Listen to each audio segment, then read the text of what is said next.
na igreja. Além do mandamento, o mandamento é algo genérico. Toda igreja precisa evangelizar, toda igreja precisa entender o ensino das escrituras. Isso é um mandamento que alcança todos. No entanto, nós percebemos que há especificidades que são melhor alcançadas quando alguém com dom cumpre aquela tarefa. É melhor elaborada, é feita com mais esmero a partir do dom, por causa de uma questão óbvia: a inclinação, a dedicação e a satisfação de uma pessoa com o dom que Deus lhe concedeu. Então, está aí o triângulo que nós postulamos aí na quinta-feira retrasada, nesse relacionamento de dom, caráter e circunstância.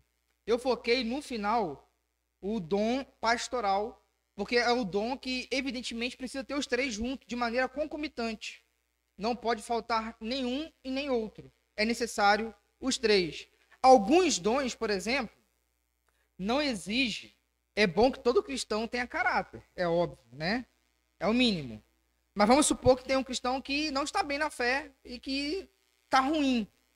Mas ele tem uma facilidade muito fácil de empregar dinheiro na vida da pessoa. Ele pode fazer isso sem caráter? Pode. Sem problema algum. Vai ter problema para a vida dele. Correto? É um problema de, talvez, de pecado. É um problema com a vida dele. Mas ele consegue exercer o seu dom mesmo tendo esse problema.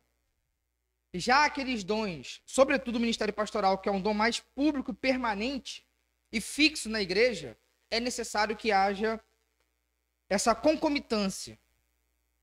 Precisa ser simultâneo. O dom, o caráter e as circunstâncias. Por óbvio, a gente sabe que o carro-chefe é o caráter. A pessoa pode ter o dom, pode ter circunstâncias. Mas se não tem caráter, não pode ser aprovado para o ministério. Pois bem, dito isto, foi o que a gente viu no último estudo. Vamos partir então para o estudo de hoje. Que vai ser, nós vamos começar o estudo de hoje basicamente completando o que a gente viu na última quinta, que é a relação dos ministérios com os dons. Eu escrevi basicamente aquilo que já tenho dito aqui. A identificação de dons auxilia na distribuição de tarefas e na composição de ministérios. Mesmo sem estarmos muito conscientes disso, ao elegermos pessoas para os departamentos, e aqui eu fui bem batista mesmo, porque a gente tem essa prática de elegermos membros para o ministério ou para os departamentos. Geralmente seguimos esse entendimento. Vamos supor que a gente nunca tivesse esse estudo. Uma comissão vai pensar, olha, a pessoa tem mais a ver com isso, mais a ver com aquilo. Talvez não tenha tanta luz, mas querendo ou não, caminha um pouco nesse entendimento. A questão é o seguinte, que nem todo mundo que compõe um ministério ou um departamento tem o dom para aquele departamento, mas não tem problema. A questão é, uma pessoa que está na frente do ministério, é bom que seja mais casado com aquele ministério. Então, deixa eu dar um exemplo aqui para tentar clarificar bem. Vamos supor que a gente abriu um ministério de evangelismo. É bom que quem esteja na frente é quem? Um evangelista. Mas vamos supor que a igreja faz isso assim. Todo sábado vai ter evangelismo, todo sábado. A gente bateu o martelo aqui, todo sábado vai ter evangelismo. O evangelista, o que está na frente, vai estar ali todo sábado. Os membros da igreja nem sempre vai variar. Tá entendendo? O ministério é bom ser puxado por aquela pessoa que tem essa vocação. E ela vai fazer aquilo ali sempre. Uma pessoa que não é evangelista pode apoiar, pode ir um sábado sim, um sábado não. Mas não se pode necessariamente contar no evento que todos os membros estejam lá. Tá entendendo? Então, a pessoa que tem um dom vai dirigir melhor isso. Mas é óbvio que nós vivemos muito mais na vivência de igreja, tarefas e responsabilidades que passam do nosso alcance do dom. Até porque uma pessoa pode ter mais de um dom, mas sempre vai sobressair um. Sempre sobressai um. Isso é uma constatação. É muito fácil de perceber isso. Então, isso aqui é muito bom porque evita desgaste desnecessário, alocação de pessoas, talvez para um ambiente errado. E às vezes as pessoas fazem no serviço com amor. mas não se sente tão realizado no que está fazendo. Então, observe que no exercício do ministério, nós sempre vamos fazer coisa que a gente não gosta. Sempre. Isso é inevitável, meus irmãos. O serviço de igreja tem isso. Mas é bom que se é identificado alguém com um dom e que tenha as circunstâncias, o caráter, para exercer, é melhor que seja assim. Porque vai tornar menos doloroso. Inclusive, aquela pessoa vai se sentir útil e feliz naquele exercício. E talvez outra pessoa que está fazendo com amor, mas não tem tanto prazer naquilo, vai se sentir, poxa, que bom que chegou uma pessoa para me substituir. Não tem problema nenhum com isso. Olha, um exemplo que eu vou dar, que é público e é muito com a gente precisa tratar muito com a igreja local, né? Eu lembro que antes do Naran chegar, o irmão Carlos, o Moreno, falava muito isso. Rapaz, como eu quero que chegue alguém para tomar a frente? E ele já estava aqui há anos. Ele ama a música, mas ele não se sentia uma pessoa para estar na frente. E tem alguma coisa de errado com isso? Não. Ele ficou enquanto foi necessário? Foi. Mas quando chegou o irmão Naran, ele falou, rapaz, o Naran tem um dom para isso, uma vocação para isso. E qual foi o problema? Nenhum com isso. Então, observe como que isso é, inclusive, um ponto muito positivo para o Carlos, que mostra maturidade, mostra humildade, mostra entendimento de como funciona o corpo de Cristo. Então, isso é muito importante e é algo que a gente percebeu com mais clareza aqui na igreja e eu quis trazer esse exemplo para ficar bem claro para a nossa realidade de como são as coisas. Mas se não tivesse alguém com dom, Carlos assumia, sem problema nenhum. E assumiu por anos. Eu lembro de uma vez que eu era escalado para lidar com as crianças numa igreja que a gente estava plantando lá na periferia de Guarapari. Rapaz, ó, vou te falar, era dor de cabeça. Era dor de cabeça. E a gente ia por amor, eu precisava ficar com as crianças. Tinha que ter alguém para ficar com as crianças. Mas, meu irmão, assim que aparecer alguém, olha, eu gosto. Toma, é seu. Pode ir. Não tem vocação, não tem dom. Aí nós vamos perceber lá na frente que a ausência de dom não é desculpa para o não serviço. Mas observe que a gente precisa reconhecer os nossos limites, as nossas afeições, a nossa vocação, o nosso pendor, a nossa facilidade. E isso tudo ajuda no desenvolvimento da igreja. Pois bem, como saber o meu dom? Isso aqui é uma pergunta que muitas pessoas fazem.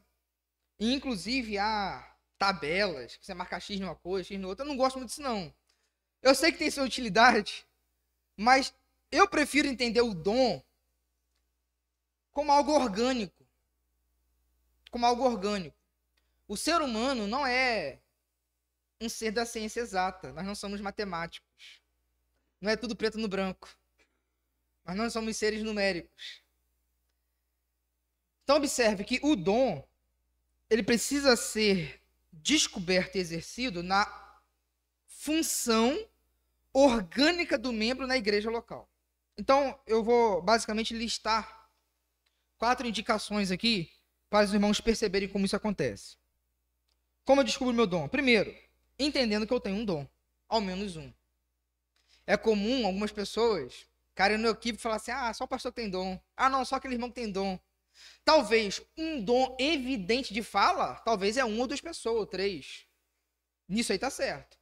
Agora, eu não tenho nenhum dom, tá errado.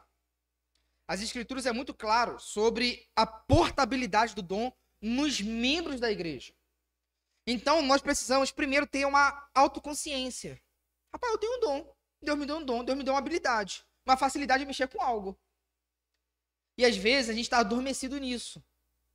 Não, eu vou ficar aqui só recebendo, não vou ofertar nada. Mas isso é um pensamento equivocado. Paulo deixa muito claro em 1 Coríntios 12 e 14 que todos nós somos pelo menos portadores de ao menos um dom. Então a gente precisa primeiro ter essa consciência. Eu tenho um dom. Eu tenho um espaço para servir na igreja. A questão é descobrir o que e como. Essa é a questão. A segunda indicação de como descobrir o meu dom é servindo a igreja. Não tem jeito, meus irmãos. Se a gente trazer uma tabelinha aqui, um gabarito dos dons, você pode ter alguns, correto? Mas como você vai descobrir assim, qual é o meu dom que de fato está em operação em mim, que eu sinto assim, vocação, que eu quero agir? É servindo a igreja. Servindo a igreja, você vai perceber lugares que talvez você achou que ia fazer bem e não faz. Que talvez você achou que não ia fazer bem e começa a fazer e, rapaz, não é que me dou bem com isso aqui? Então, a maneira de nós descobrirmos os nossos dons é de maneira orgânica, servindo a igreja de Cristo Jesus. Até porque o dom é para servir, não é para outra coisa, é para servir.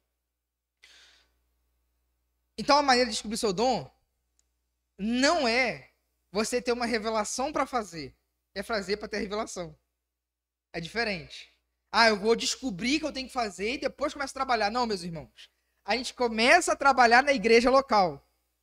E trabalhando na igreja local, eu vou percebendo as minhas características, o meu pendor, meu jeito de ser. Isso é muito importante. Servindo a igreja, a gente vai ter uma grande indicação de qual é o nosso dom. Queridos, deixa eu fazer aqui agora um parênteses e contar um pouquinho de como que eu seria missionário. Eu já falei para os irmãos várias vezes que eu não sou evangelista. Eu não sou mesmo. Não está em mim isso. Eu não tenho esse dom. Apesar que pesa sobre nós o mandamento de evangelizar. Mas observe, quando eu estava me preparando para ser missionário, é assim, acho que é 100% das igrejas. Penso que eu sou evangelista. Rapaz, você é evangelista, né? Você está indo lá para evangelizar. Aí eu falo assim, não estou indo para evangelizar. Por quê, meus irmãos? Eu ia ser um missionário de campo? Ia. Mas eu ia para trabalhar com formação das igrejas locais nos campos. E aí, trabalhando na Cairóis e estudando sobre missiologia, uma mulher que estava, uma missionária que estava em Hong Kong, conversou com a gente, e ela falou o seguinte: meus irmãos, foi numa videoaula. Ela era missionária de campo, estava dando aula pra gente lá na Cairóis de Hong Kong. Foi muito legal, ela até andou nas ruas, mostrou pra gente como que são as coisas lá. E ela falou o seguinte: olha, eu posso errar aqui, tá? Por questão de memória. Mas na década de 70, 80, 90, houve um despertar missionário muito grande no Brasil. E aí começou o Brasil a ser de missionários. E começou a enviar. E todo mundo que tinha fogo no coração para ir pro campo estava enviando. Só que esse povo, isso aqui não é um desmerecimento, é característica. Não é desmerecimento, é característica. Esse povo, que basicamente são evangelistas, eles vão para atuar na rua, para arrebanhar. O que estava acontecendo é que estava se plantando igrejas, salvando pessoas, mas não estava tendo formação nas igrejas. E as agências começaram a ter um clique. Rapaz, a gente precisa enviar missionários, pastores e mestres. Por quê, meus irmãos? Porque Deus instituiu os ministérios para uma igreja local. Então, qual era o grande problema com as cruzadas evangelísticas? Inclusive, Billy Graham fez muito bem, porque ele é assim. Mas o problema é, muitas pessoas se convertem e depois quem é que vai cuidar? Tá entendendo? Então, as missões é feita pelos ministérios. Então, um missionário não necessariamente é uma pessoa que tem esse carisma de rua, de evangelizar. Mas é necessário que na missão tenha esse tipo de pessoa. Mas depois também é necessário ter o pastor para cuidar. Então, eu, por exemplo, estava sendo enviado para o México para trabalhar numa base de formação. Eu ia dar aula de missiologia lá. Para quem? Para os mexicanos e para algumas pessoas que tinham língua espanhola para trabalhar lá. Que eles seriam enviados para outras nações. Mas eu estaria trabalhando lá. E depois eu ia trabalhar na Espanha com igreja. Mas observe, é muito comum a gente pensar que às vezes um ministério está restrito a um dom, mas não é. É isso que eu estou querendo trabalhar aqui com a igreja. Deus fez cada membro e cada função importante para a igreja. Cada um. Então é importante nós entendermos isso. Deixa eu dar outro exemplo que tem muito a ver com os batistas agora. Em frente à minha casa, lá em Guarapari, por exemplo, teve a construção de um templo. E tem esse movimento das igrejas de ir em vários lugares para construir o templo em uma semana. Observe, geralmente vai grupo para a rua para evangelizar, são aquelas pessoas que sabem atrair pessoas, conversar e falar de Jesus. E tem aquele grupo que não vai fazer isso, é mão na obra. E a pessoa está servindo a Deus. É concreto, é madeira, é serrano, está ali servindo a Deus. Meus irmãos, um precisa do outro. Agora, observe, a pessoa fala assim, poxa, mas o meu aqui é tão aqui isolado e tal. Agora eu quero chamar a atenção para outro exemplo. Uma pessoa que tem vocação acadêmica. A vocação acadêmica tem um preço muito grande. Que é o quê? O isolamento. Não existe igreja isolada. Correto? Não existe eu sou a igreja. No entanto, há uma vocação que a pessoa vai servir a igreja, mas a sua vocação acadêmica não é tão pública ou tão relacional. Imagine você, um missionário que vai trabalhar com línguas ágrafas, que não tem letras. Às vezes a pessoa vai gastar 20 anos para montar um alfabeto e conseguir traduzir um evangelho só. Aí a pessoa está isolada, num quartinho, trabalhando. Meu Deus, eu preciso estar com as pessoas. Mas a vocação dele não é estar com a pessoa. A vocação dele é ali. Entende? Uma pessoa de rua não consegue ficar isso, ficar 8 horas. A pessoa tem que ir para uma instituição, estudar grego, saber muito bem grego, fazer uma etnografia, chegar no lugar, começar a perceber cosmovisão cultural, saber qual é o melhor termo para traduzir. E tá ali, na labuta. É a vocação dele. Entende? Se não fossem acadêmicos, nós estaríamos com um grande problema. Como é que teria a Bíblia traduzida? Então, observe. Uma pessoa que é acadêmica não pode chegar para você e falar assim, rapaz, você tem que estudar igual eu estudo. Mas isso é mais difícil de acontecer, porque geralmente o acadêmico entende isso. É mais comum a igreja sufocar essa pessoa e falar, gente, você tem que se envolver, você tem que sair. A gente precisa ter tato para isso. A gente precisa discernir a pessoa e o dom que Deus deu. Tá bom mesmo? Ficou claro aqui? Então, servindo a igreja, nós vamos descobrir isso e nós vamos perceber que todos têm um lugar. Até aquele que é mais isolado, às vezes, tem o seu lugar. Pode falar, irmã Lara.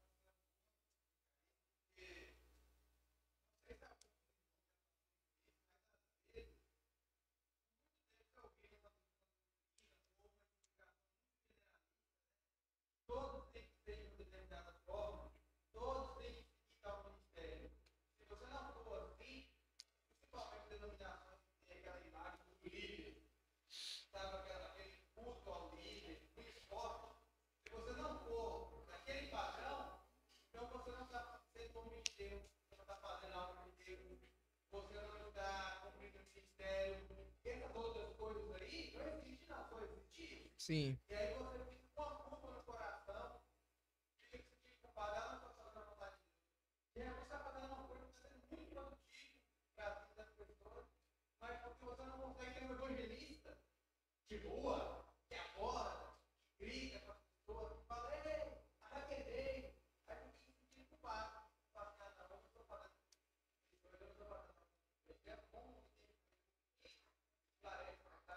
Sim, é verdade.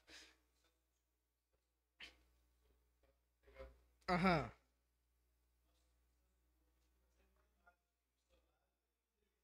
Sim.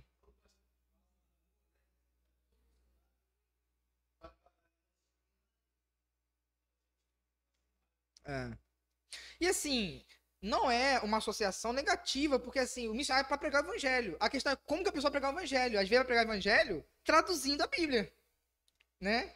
Agora, é importante a gente entender isso, porque isso tira fardo, tira falsa culpa, ajuda a igreja a se movimentar e cada um entender o que? A sua interdependência. Eu tenho algo a que servir, mas eu preciso ser servido. E aí a gente pode cair em dois problemas. Quais os dois problemas?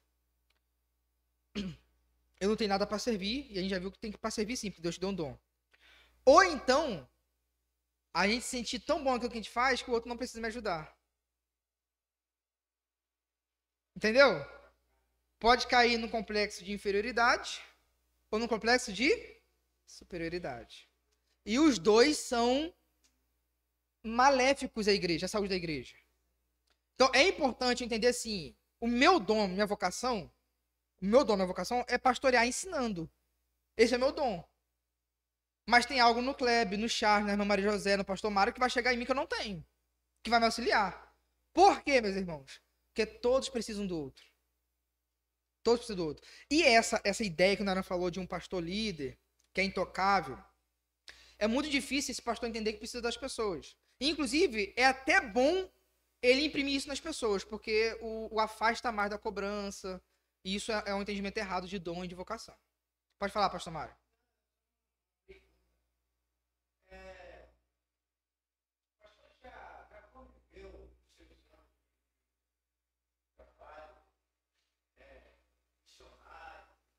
Uhum.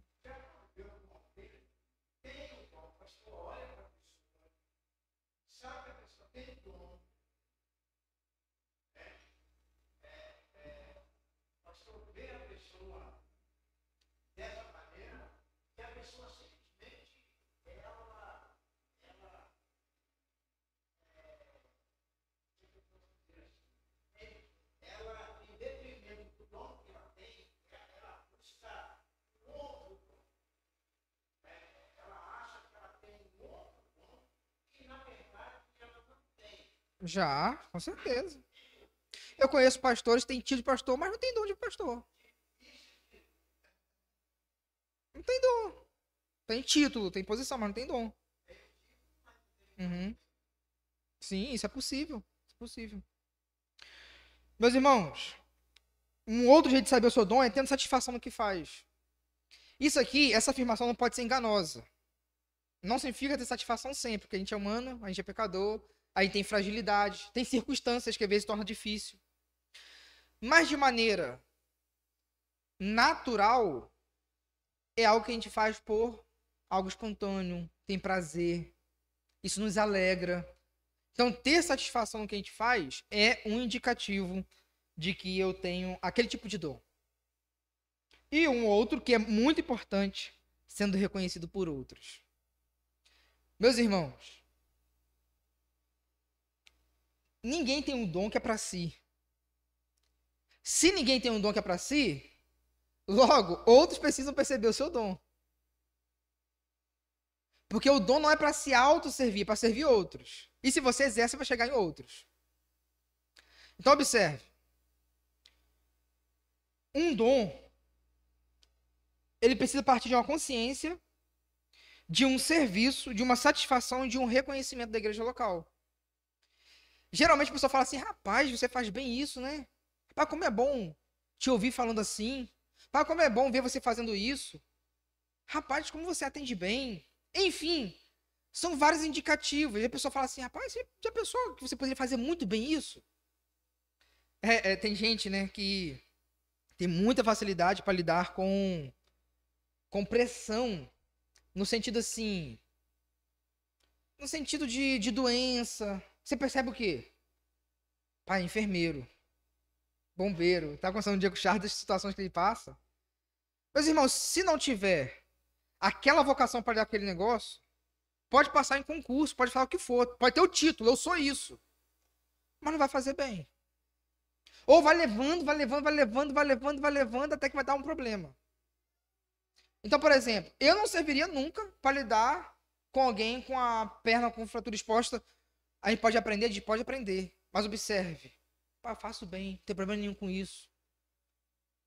Cuidar de feridas que são muito esquisitas. Então, observe, tem gente que fala assim, pai, não faço, deixa comigo. Sem problema nenhum. Sem precisar treinar a mente para lidar com aquilo. Tá vendo? Então, observe. A pessoa fala assim, rapaz, você poderia ser um bom doutor, hein? Pai, poderia ser um bom isso. São indicações. O nosso dom, ele reflete. Que nós vamos ver com uma das palavras gregas aqui para dom é manifestação, operação. Não tem como ter um dom e não ser expresso. Então observe que isso é muito importante. Pode falar, irmão Kleber.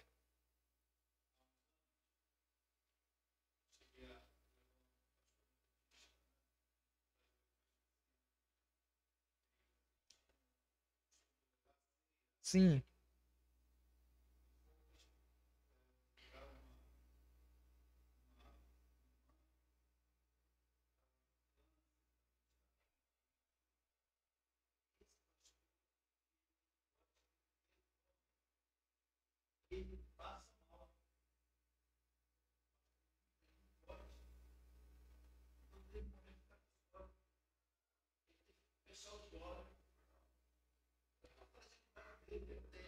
sim.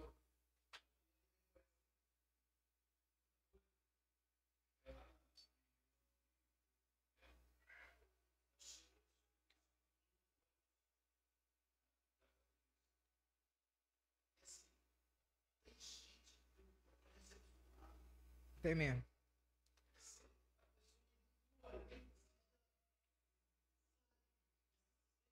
Você vê que é natural.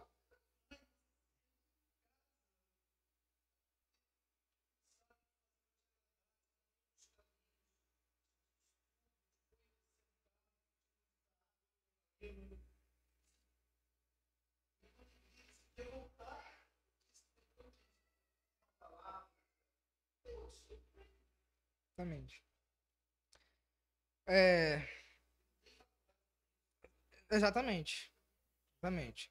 Então, observe como que isso é legal, porque assim, e às vezes isso acontece, às vezes é bem intencionado, mas boa intenção não resolve tudo, né? Então vamos supor, meus irmãos vão colocar agora o grupo de recepção. E todo mundo tem que participar. Todo mundo tem que aprender.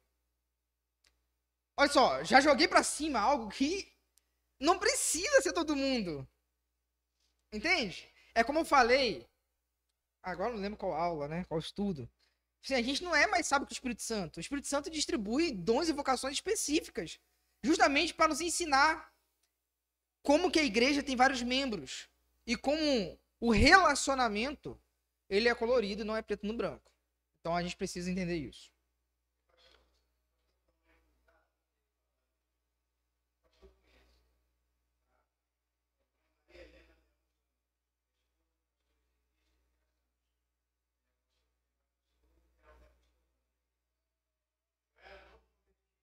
Uhum.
Uhum.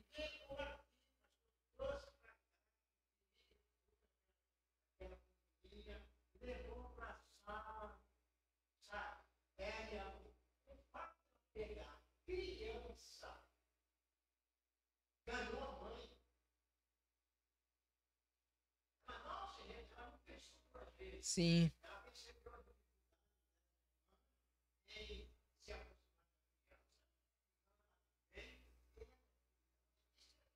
É dom.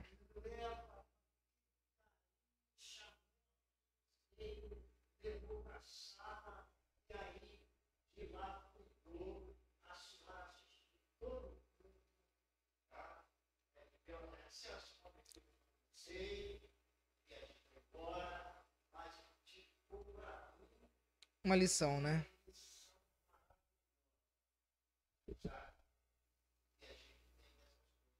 Uhum.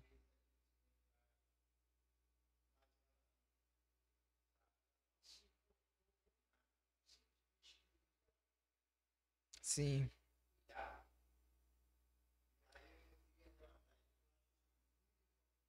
Muito bom.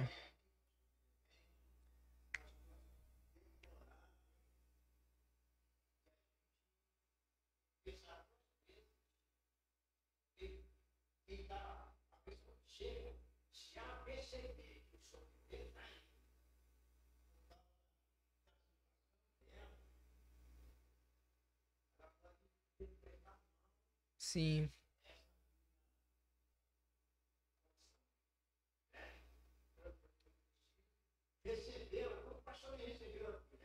Uhum. Uhum. Lembra?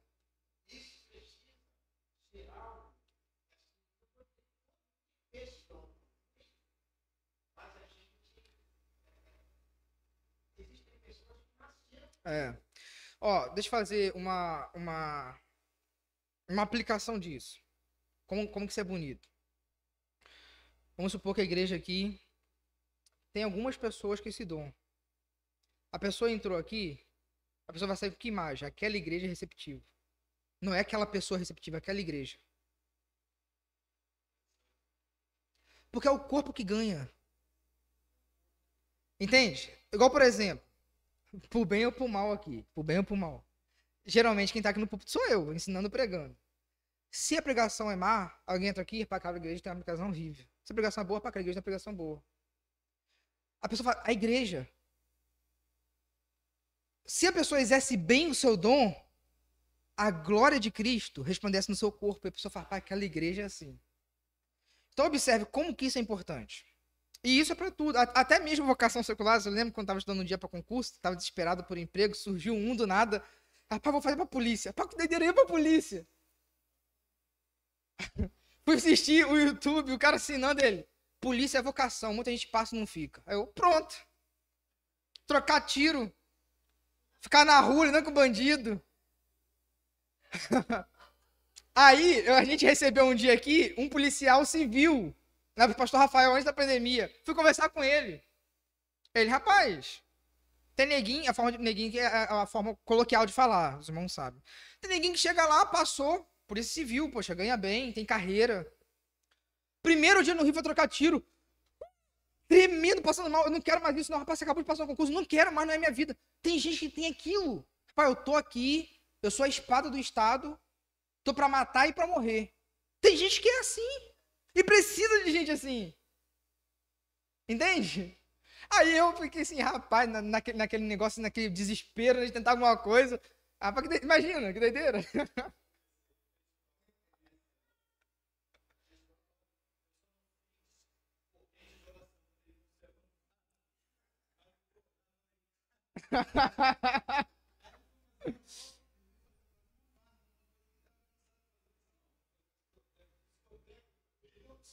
Ih, rapaz.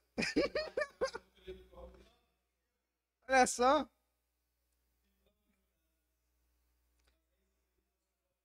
Pro bombeiro. Pois é, meus irmãos. Seu irmão briga com você, mas te ama. Pois bem, meus irmãos, então essa é a maneira de nós descobrirmos os dons. Agora vamos partir para lições gerais. São lições assim que a gente precisa falar dos dons. É muito aplicativo que eu vou falar aqui agora. Se não terminar hoje, na outra quinta a gente termina. E depois disso, nós vamos conceituar os dons. Por que eu botei conceito dos dons para o final? Eu ia fazer isso no primeiro. Mas por que eu faço para o final? Definir cada dom. Porque na parte final nós vamos definir o que é profeta e apóstolo. E aí nós vamos ter um estudo, como a gente sempre faz, a depender do caso, ter um estudo apologético acerca da cessação do dom de profeta e da cessação do dom do apostolado. Não, bem na outra. Porque eu entendo que são os dons importantes para a gente entender. E a gente vai precisar gastar um pouquinho a cabeça com alguns versículos, algumas interpretações. Pois bem, vamos lá. Lições gerais. Estudar os dons deve gerar em nós humildade. Meus irmãos, a humildade, se não é a mais, é uma das virtudes mais doces. A coisa mais bela que tem é você lidar com alguém humilde. Estudar dom é para gerar humildade. Só que a gente vê o oposto, inclusive em Corinto. O pessoal estava tendo dom para se orgulhar. E às vezes a pessoa quer ter um dom justamente para se exaltar. Mas vamos lá. Eu vou pedir ao irmão Charles que abra em Romanos 6, 23. Pastor Mário, em 1 Coríntios 12, 4.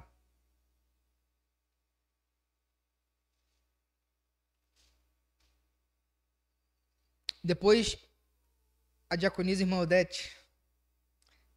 1 Pedro 4. 1 Pedro 4. Versículo 10 e 11.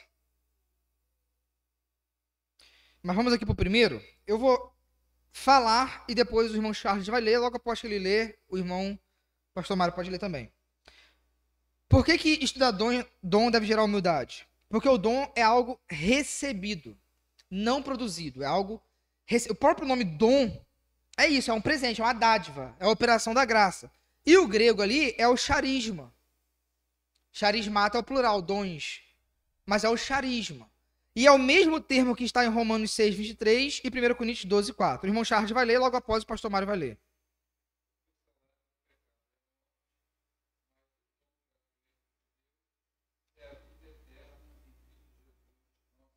Ótimo, pastor Mário.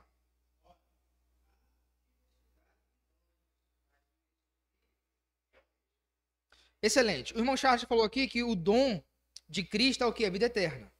A mesma palavra, só que lá está no plural, o charismata. Aqui é o charisma. É que aparece lá em 1 Coríntios 12. A vida eterna é o dom, é o presente de Deus. A gente merece? A gente produz? O dom espiritual também. É Deus dando na sua dádiva, na sua bondade, capacitações para que a gente possa servir uns aos outros. Então é algo recebido. Ninguém produz nada. Ninguém produz seu próprio talento.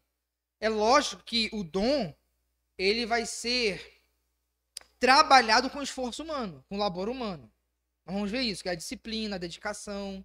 No entanto, esse dom, essa capacidade vem de Deus. Foi Deus que nos deu. Então, por que estudar os dons gera humildade? Porque é algo recebido, é um dom, é um presente, é uma dádiva. É algo recebido e não produzido. Segundo, o dom é para se curvar. O ministério, o grego é diaconia, o servir, é isso. O dom é para se curvar e não para se elevar. Então, o dom é um serviço, não é uma posição de status. Pelo contrário, é para servir uns aos outros. 1 Pedro 4, 10 e 11, irmã Odete.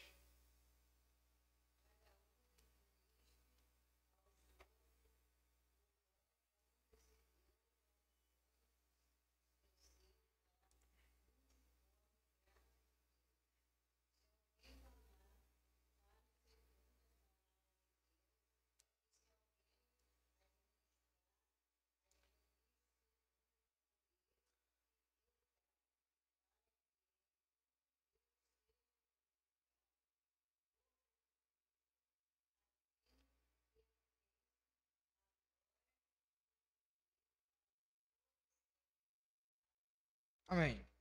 Então, observe, meus irmãos, que o dom, ele é a diaconia. Ele é o serviço. Serviço a quem? A si mesmo? Ao outro.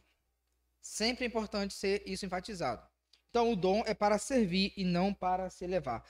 A gente vê muita coisa diferente, não é verdade? Seja na Bíblia, em Coríntios, como estava acontecendo, seja nos dias atuais. Muitas pessoas vão ter como objetivo um tipo de dom. Já é questionável se a pessoa quer um dom para quê? Não, eu quero aquele dom, luta por aquilo.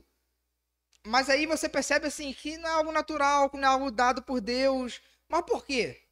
Provavelmente é por algum tipo de prestígio que aquele dom pode só trazer. Isso acontece, infelizmente, porque a gente viu que o ser humano, ele é maculado pelo pecado, e o ser humano pode fazer aquilo que é bom, que Deus deu, ou que Deus pretende dar, para o uso mal. Pode falar.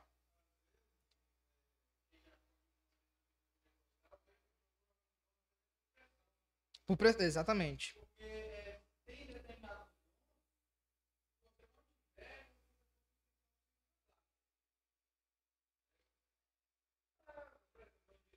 Uhum.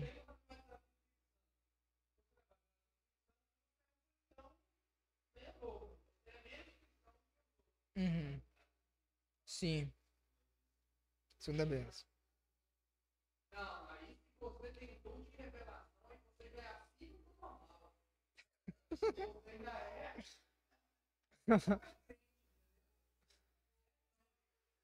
Meus irmãos, a gente até ri disso, mas isso é sério, rapaz, isso acontece.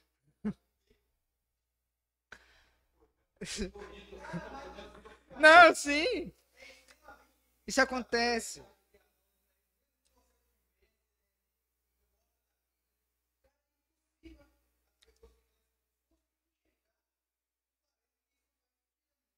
É.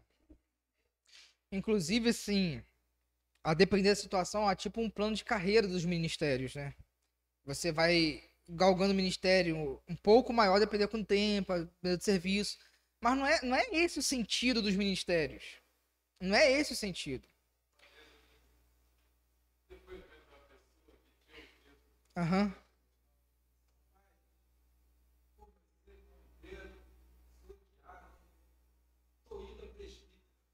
Vai desse jeito. Ah. Enfim, é uma tristeza, mas isso existe. No nosso meio, né, mais tradicional, o maior risco é a questão do pastorado mesmo. Que é a questão assim de cargo público, de pessoa querer, mesmo sem ser ou não ser aprovado no momento, mas infelizmente isso acontece. Mas o dom, meus irmãos, é para servir, sabe? A gente sabe que Deus também enche a sua igreja de uma perspectiva de gratidão. Se uma pessoa exerce bem o dom, é normal a pessoa te agradecer. É normal isso, né? Mas o dom não é para isso. Não é para isso. O dom é para servir. Por que deve gerar humildade? Porque o dom denuncia a nossa incapacidade. Simples assim. Se nós temos dom, uma capacitação de Deus, é porque a gente não tem essa capacitação por si mesmo. É contraditório a pessoa ter um dom e ser orgulhoso, entende? Assim, não faz sentido. No mundo humano, a gente entende por causa do pecado. Mas, teologicamente falando, a pessoa arrota e bate. Pai, eu sou um bom administrador. Eu sou um bom pastor. Mas, gente, não faz sentido. É Deus que te deu. A palavra grega aí é energema, que é operação, capacidade de fazer. Eu vou pedir a quem está com a irmã Nilma para ler. Pode ser, irmã Nilma? 1 Coríntios 12, 6. Então, observe que o dom é uma operação, é uma capacitação. É o Espírito Santo atuando em nós, nos dando essa possibilidade de exercer uma função ou um ofício. Por isso que quando a gente reconhece isso, que a gente recebeu esse poder que veio de fora, não tem como por que se orgulhar disso. Pode ler, minha irmã. 1 Coríntios 12, 6. Isso.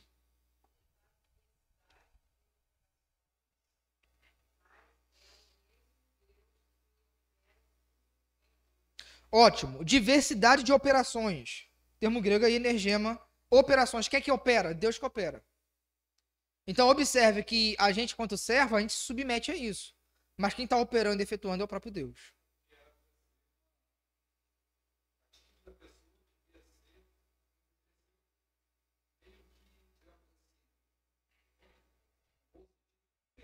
Sim.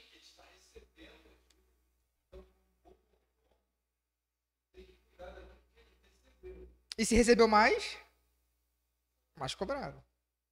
Então, assim, exatamente. Então, assim, você tem um dom, você tem que ter aquele temor. Rapaz, Deus me deu um dom. Você tem que ter um temor. Como que eu posso usar isso? De que maneira eu vou usar que glorifica a Deus? Então, observe que isso deve gerar em nós humildade. Deve gerar em nós humildade. Dom significa dependência. Pneumático é o termo em grego, 1 Coríntios 12, 1. Vai falar de pessoas espirituais, de dons espirituais. Ora, se o dom é espiritual, não é produzido de nós mesmos, mas é o Espírito gerando em nós. Então, no exercício do dom, eu preciso ter dependência. Não somente para receber o dom. Como a gente falou, acho que foi no segundo estudo, que o dom, ele não é algo que Deus dá e se divorcia. É Deus dá e está com você. Então, a dependência, não somente para receber um dom, mas para exercer o dom. Então, quando eu vou pregar, tem que ter a dependência de Deus. Quando vai tocar, tem que ter dependência de Deus. Quando vai administrar as ofertas, tem que ter dependência de Deus. Enfim, quando eu vou ensinar as crianças, tem que ter dependência de Deus. Deus nos deu talento, Deus nos habilita, a gente estuda, a gente tenta aprimorar, mas a dependência tem que estar em Deus para cumprir bem aquilo. Por fim, por último, por que a gente precisa ser humildes no dom? É que isso revela interdependência.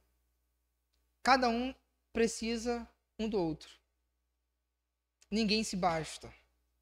É o que Paulo vai falar. Vou pedir a irmã Isete para que leia. 1 Coríntios 12, 21.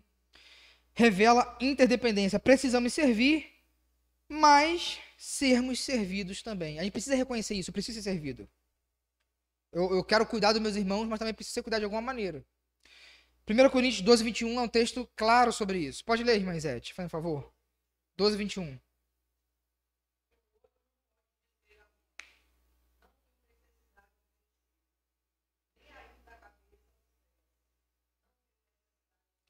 Então, observe.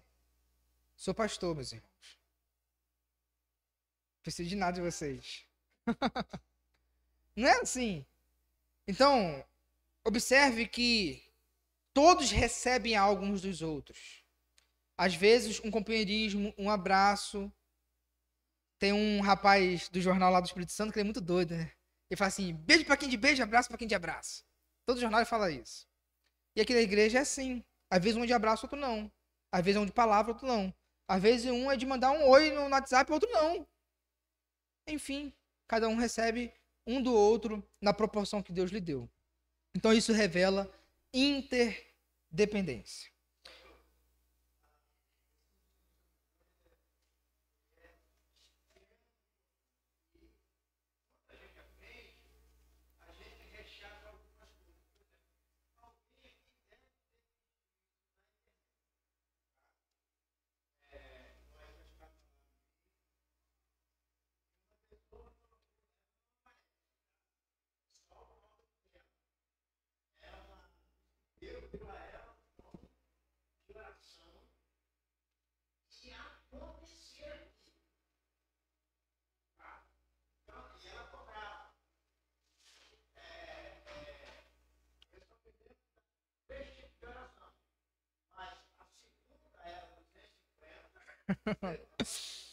Rapaz, quem é que não quer ter um dom desse, né? Meu Deus.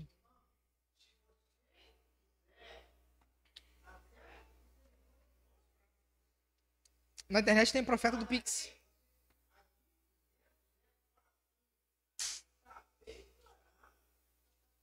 É magia, né?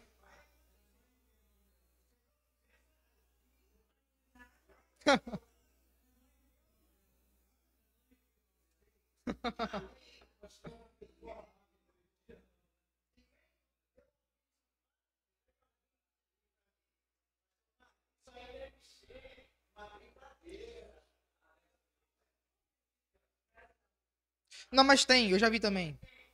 Tem o estelionatário espiritual.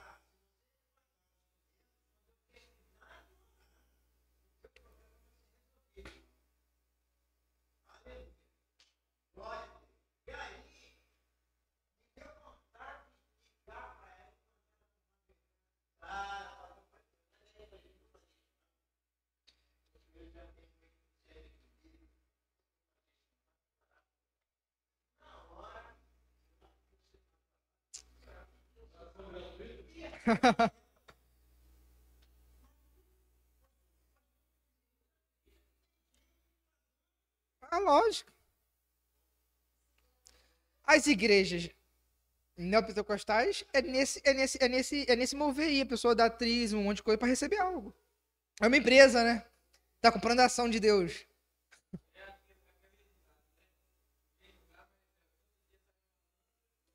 É. Infelizmente, até no Instagram tem isso mesmo, de pessoas que vendem, recebem Pix na hora, profeta. Infelizmente, né? Enfim, é isso que o Naran falou. Vamos orar, meus irmãos.